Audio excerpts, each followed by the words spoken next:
CDP class 26। और session पसंद आए तो लाइक शेयर तो आप करेंगे ही। फर्स्ट क्वेश्चन पर चलते हैं। फर्स्ट क्वेश्चन आपके सामने है, to understand individual differences in development it is important. मतलब कि विकास में व्यक्तिगत अंतर या व्यक्तिगत विभिन्नताओं को समझने के लिए क्या महत्वपूर्ण है।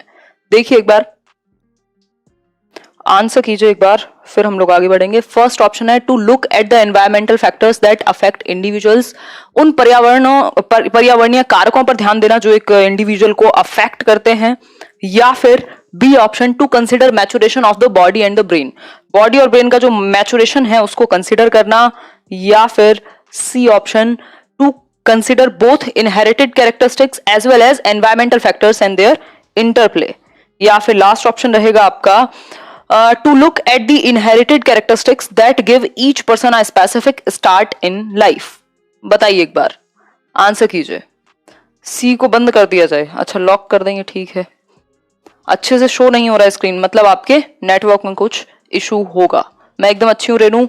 आंसर क्या है इसका, C option, to consider both inherited यानी कि जो आपकी हेरिडिटी से, आनुवांशिकता से आपकी विशेषताएं मिली हैं, और एनवायरमेंटल फैक्टर्स यानी कि पर्यावरणिक जो कारक हैं, और उन दोनों का इंटरप्ले, उन दोनों की अंतःक्रिया, उन दोनों का प्रोडक्ट आप हैं, यानी कि डेवलपमेंट है। तो इंडिविजुअल डिफरेंसेस, व्यक्तिगत विभिन्नताएं, हम सभी अपने इंटरेस्ट, एप्टीट्यूड, एबिलिटीज और भी बहुत सारी चीजों में एटीट्यूड अलग हैं। कोई भी दो लोग सेम नहीं होते ना, कुछ चीजें सेम हो सकती है, कुछ चीजें अलग होंगी, बहुत सारी चीजें अलग होती हैं, डाइवर्सिटी है। तो ये जो इंडिविजुअल डिफरेंसेस हैं, व्यक्तिगत विभिन्नताएं हैं, नेचर और नर्चर की वजह से हैं, यानी हेरिडिटी और एनवायरमेंट की वजह से हैं। हमारे जेनेटिक कोड यानी इनहेरिटेंस और एनवायरमेंटल फैक्टर्स के अन्योन्य क्रिया, इंटरप्ले है ना। कोई जोड़ नहीं है कि ये 50% यहां से जोड़ दिया, 50% हेरिडिटी से, 50% एनवायरमेंट से, जी नहीं। ये क्या है, एक इंटरएक्शन है। ठीक, किसी क्षेत्र में एनवायरमेंट ज्यादा हावी हो जाएगा, किसी में पर्यावरण, सॉरी हेरिडिटी। तो सी ऑप्शन सिंपल आंसर हुआ। आगे बढ़ते हैं क्वेश्चन नंबर 2 पर। Which of the following is not a principle of development. इनमें से कौन सा एक जो है वो सिद्धांत नहीं है किसका, विकास का। पहला ऑप्शन है, डेवलपमेंट इज रिलेटिवली ऑर्डरली यानी कि अपेक्षाकृत एक ऑर्डर में चलता है, एक सीक्वेंस में। Development takes place gradually over a period of time, भाई एक अवधि में धीरे धीरे ग्रो होते हैं, हम डेवलप होते हैं। या फिर exact course and nature of development is determined at the time of birth itself, यानी जो सटीक बिल्कुल एग्जैक्ट जो नेचर है विकास का, कोर्स पाठ्यक्रम नहीं होगा यहाँ पर, जो नेचर है विकास का, जो प्रकृति है विकास की, कि ऐसे होगा बच्चे का विकास, वो जन्म के समय ही निर्धारित हो जाता है पूरे तरीके से। सोचिए। या फिर individuals develop at different rates, दो इंडिविजुअल हैं, दो इंडिविजुअल अलग अलग डिफरेंट रेट पर डेवलप कर सकते हैं। तो आंसर क्या होगा इसका, exact course and nature of development is determined at the time of birth. ये बात जो है गलत है कि जन्म के समय ही आपका विकास कैसा होगा ये सुनिश्चित हो जाता है। बहुत सारे फैक्टर्स पे डिपेंड करेगा, आपका न्यूट्रिशन, आपकी डाइट, और इवन आपका जो ट्रेनिंग है, आपके जीन्स और आपके एनवायरमेंट का इंटरप्ले। तो ऐसा नहीं हो सकता जन्म के समय निर्धारित है कि बस ऐसे ही होगा इस बच्चे का विकास। तो ये कोई भविष्यवाणी नहीं है, यहाँ भविष्यवाणी प्रॉपर तरीके से सच नहीं होगी, 100% सच नहीं होगी। कुछ हद तक आप बच्चे के लक्षणों को देखते हुए कर सकते हैं, जिसको हम प्रेडिक्शन कह देते हैं। आगे बढ़ेंगे क्वेश्चन नंबर 3 पर। Which of the following is central to the concept of progressive education. Progressive education CTET का तो बहुत ही ज्यादा फेवरेट है, यानी प्रगतिशील शिक्षा, जिसके बारे में जॉन डुई बात करते हैं, लर्निंग बाय डूइंग की बात करते हैं। कौन सी एक बात प्रोग्रेसिव एजुकेशन के बारे में सही है, बताइए एक बार। हाँ, नॉट के चक्कर में गलतियां नहीं करनी है ना, अगर हम गलतियां करेंगे तो प्रॉब्लम होगी, है ना। थर्ड का A, believe in the capability and potential of every child. बात तो सुंदर लग रही है देखने में। स्टैंडर्ड इंस्ट्रक्शन एंड असेसमेंट, मानक निर्देश और मूल्यांकन, extrinsic motivation and uniform assessment parameters, या फिर टेक्स्ट बुक सेंट्रिक लर्निंग। चारों ही उतने जमते नहीं है, मतलब कि ये तीनों उतने नहीं जमते हैं। स्टैंडर्ड इंस्ट्रक्शन मतलब सभी को एक जैसी मानक एक स्टैंडर्ड फॉर्म दे दो, बट हमें इंडिविजुअल डिफरेंसेस का भी ध्यान रखना होता है। प्रोग्रेसिव एजुकेशन जो है इस बात पर फोकस करती है कि बच्चे, हर एक बच्चा क्या है, कैपेबल है, उसके अंदर इनेट एबिलिटी है सीखने की, क्यूरियस है बाय नेचर और कुछ करके सीख सकता है। तो हर एक बच्चे में पोटेंशियल है सीखने का, बच्चे बाय नेचर क्यूरियस होते हैं, सीखने की इच्छा रखते हैं। ठीक है बात, सिंपल बात। आगे बढ़ते हैं, नेक्स्ट क्वेश्चन देख लेते हैं। Question number 4, recognition of alphabets commences at the age of. बच्चा किस उम्र में अक्षरों को पहचानना शुरू कर देता है। अक्षर या अल्फाबेट्स ABCD हम कह सकते हैं, ठीक, लेटर्स को पहचानना बेसिकली, है ना। जो बताइए एक बार, 6 साल, 4 साल, 3 साल या 5 साल? जवाब दीजिए।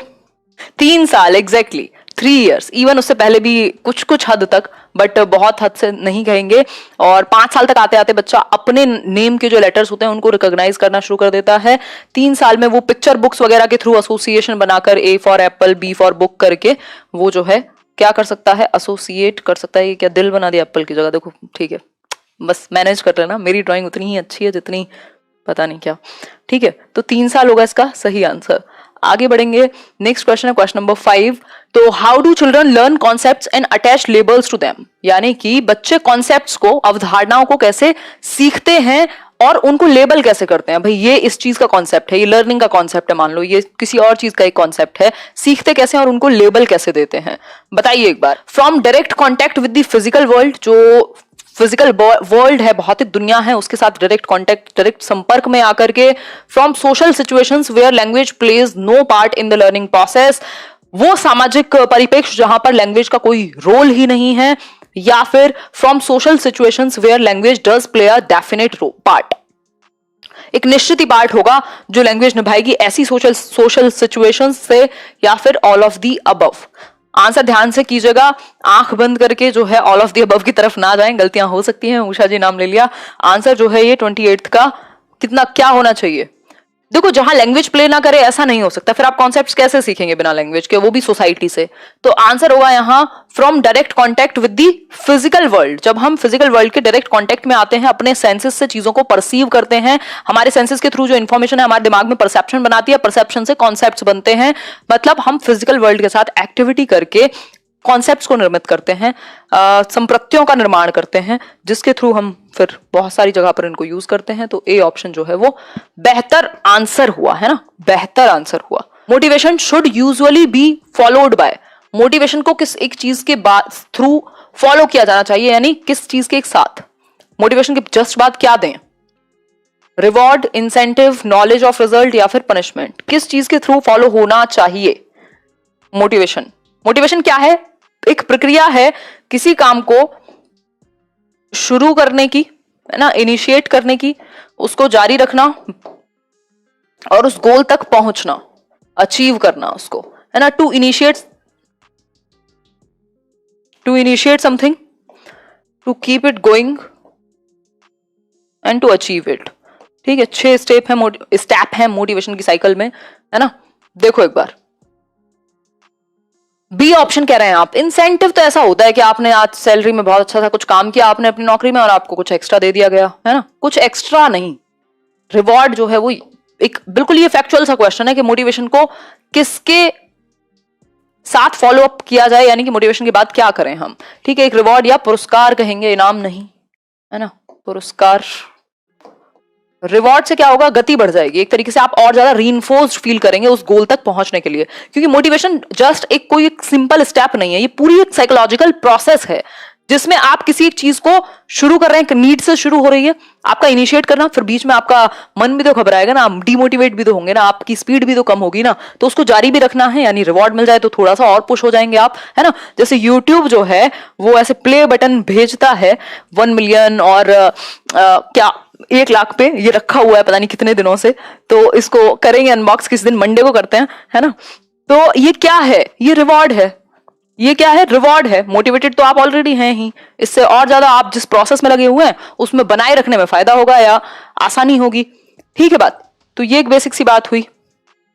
नेक्स्ट है आपका, तो रिवॉर्ड से फॉलो किया जा सकता है, इससे क्या होगा? एक्शन रीइंफोर्स हो जाएगा। मोटिवेशन एक बड़ी प्रक्रिया है, रीइंफोर्समेंट एक छोटा पार्ट है जहां पर आप किसी एक एक्ट को करने के लिए पुश्ड अप फील कर रहे हैं। ठीक है बात, आगे बढ़े नेक्स्ट क्वेश्चन की तरफ। नेक्स्ट क्वेश्चन देख लेते हैं क्या है। As a teacher you would prefer to behave in a manner which is, आप एक शिक्षक के रूप में किस तरीके से बिहेव करना, व्यवहार करना पसंद करेंगे? डेमोक्रेटिक व्यवहार, ऑटोक्रेटिक व्यवहार, फ्री फॉर ऑल या फिर एज सिचुएशन परमिट्स? जवाब दीजिएगा, जवाब दीजिए, जवाब। अरे बहुत बढ़िया शैलजा जी, आंसर कीजिए। डेमोक्रेटिक होना चाहिए शिक्षक का व्यवहार जो है, हम तो वैसे भी एक लोकतांत्रिक देश में रहते हैं, डेमोक्रेटिक होना चाहिए, यानी सभी को बोलने की आजादी दे, सभी को इक्वल समझे, सभी को अपॉर्चुनिटीज मिलनी चाहिए, मौका मिलना चाहिए, सभी का ध्यान रखा जाना चाहिए। तो डेमोक्रेटिक जो है, यहाँ बच्चों की आवाज को सुना जा सकेगा। तो टीचर का व्यवहार डेमोक्रेटिक होना चाहिए, ऑटोक्रेटिक बिल्कुल भी नहीं। ऑटो मतलब स्वयं, यानी कि खुद के हिसाब से चलाए पूरी क्लास को। चाइल्ड सेंटर्ड एजुकेशन को हम फॉलो करते हैं, वहां फैसिलिटेटर हैं आप, डेमोक्रेटिक रोल है आपका, ना कि आपका ऑटोक्रेटिक रोल है। आप कोई हिटलर नहीं है, ठीक है। फ्री फॉर ऑल पॉसिबल नहीं हो सकता, हर ये बेसिकली कोई टर्म भी नहीं है, टीचिंग स्टाइल ही नहीं है अपने आप में फ्री फॉर ऑल करके। और आज situation permits, as situation permits, तो ऐसा नहीं हो सकता आपका जब मन किया आपने डंडा उठा लिया, आपका मन किया अगले दिन प्यार से बात कर ली। ये आपके पर्सनल रिलेशंस नहीं है, ये क्या है, आपका एक प्रोफेशनल जॉब है ना, जिसमें एक स्टाइल को आपको फॉलो करना होगा। क्लियर हो गई बात? आगे बढ़ेंगे नेक्स्ट क्वेश्चन पर। नेक्स्ट क्वेश्चन देख लेते हैं थोड़ा सा। नेक्स्ट क्वेश्चन है, generally speaking teaching aptitude implies, सामान्यतः शिक्षण योग्यता का तात्पर्य क्या है? एप्टीट्यूड अभिक्षमता भी कह देते हैं, अभिवृत्ति भी कह देते हैं कई बार हम इसको। तो टीचिंग एप्टीट्यूड का मतलब क्या है, ये पूछा है सिंपली। कीन डिजायर टू टीच, यानी पढ़ाने की इच्छा होनी चाहिए बिल्कुल तहे दिल से। डेडिकेशन टुवर्ड्स टीचिंग, समर्पण हो टीचिंग के प्रति, आप कुछ सेक्रीफाइस भी कर सकते हैं। या फिर possessing an ability to teach, आपके अंदर वो क्षमता हो कि आप पढ़ा पाए, एक्सप्लेन कर पाए प्रॉपर। और डी ऑप्शन है ऑल दीज। जवाब दीजिए, आंसर कीजिए। डी होगा इसका एग्जैक्ट जो आंसर है, वो डी होगा ऑल ऑफ दीज, यानी कि ये सभी है ना। इसमें ऐसे गवर्नमेंट टीचर का कोई वो नहीं है कॉलम के भैया ऐसे गवर्नमेंट नौकरी लेना जरूरी है, ठीक है। तो कीन डिजायर टू टीच मतलब आपके अंदर वो विल होना चाहिए। विल तो सबसे ज्यादा इंपॉर्टेंट है, अदरवाइज तो आप कहीं भी पहुंच जाएं, आपके अंदर अगर इच्छा नहीं है तो सिर्फ आप काम चलाएंगे, है ना। डेडिकेशन टुवर्ड्स टीचिंग, वो एक समर्पण होना। और एबिलिटी, आपके अंदर क्षमता होना बहुत इंपॉर्टेंट है, अदरवाइज सारी नॉलेज धरी की धरी रह जाएगी। तो ऑल ऑफ दीज इसका सही आंसर हुआ। ठीक है बात, आगे बढ़ते हैं नेक्स्ट क्वेश्चन की तरफ। नेक्स्ट क्वेश्चन है, are teacher should be respected in the society when he or she, भाई एक शिक्षक को क्या मिलना चाहिए, सम्मान मिलना चाहिए समाज में जब वो क्या करे। लगेगी मैथ्स पेडागोजी की क्लास भी। लीड्स एन आइडियल लाइफ, एक आदर्श जीवन जीता है या जीती है। परफॉर्म्स हिज ड्यूटीज सिंसियरली, अपने कर्तव्यों का ईमानदारी से पालन करते हैं या करती हैं। Is capable of teaching effectively, प्रभावी ढंग से पढ़ाने में सक्षम है। या फिर ऑल ऑफ दीज। आंसर कीजिए एक बार, बताइए। मिक्स्ड आंसर आ रहे हैं, कोई सी कह रहा है, कोई डी कहेगा, कोई कुछ और कहेगा। कहने से कहां जीवन चलता है, बताइए एक बार। आंसर इसका डी होगा, ठीक, all of these. Leads an ideal life, अब ये शायद किसी और प्रोफेशन में उतना इंपॉर्टेंट ना हो, बट टीचिंग में इंपॉर्टेंट है कि टीचर का जो व्यवहार है वो आइडियल होना चाहिए।